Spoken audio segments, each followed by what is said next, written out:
Kim, ano bang meron tayo dyan?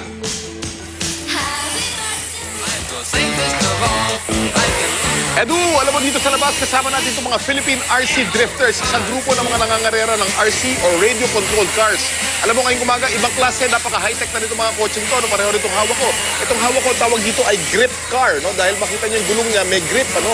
Ito ay kumakapit doon sa inaandaran niya. Pero ito namang hawak ni Arwin, tingnan natin ang gulong nito. Ang gulong naman nito ay napakakinis, ano? PVC.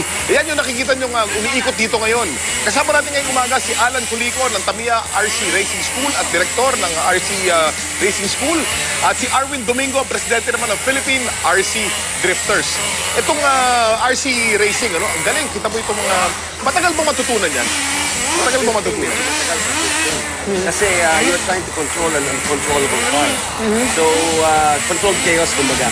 Kumbaga, itong nakikita natin sa screen natin ngayon, madulas kasi ang gulong nito, eh, no? So medyo expert siya. yan, no? Medyo expert yan. Mga ilang taon bago matutunan ng ganyan klase ng pagmamaneho? Within 1 month or 2 months, kaya na yan.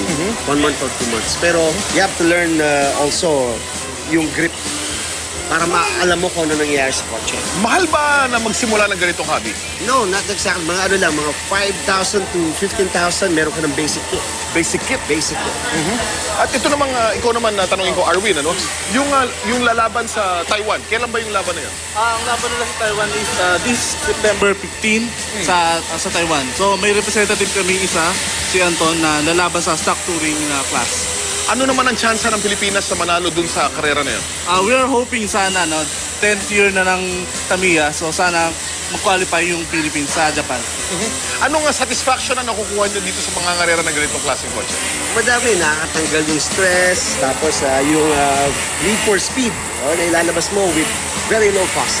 Hindi mahal, at saka no injury to one's life and limb. So, Okay.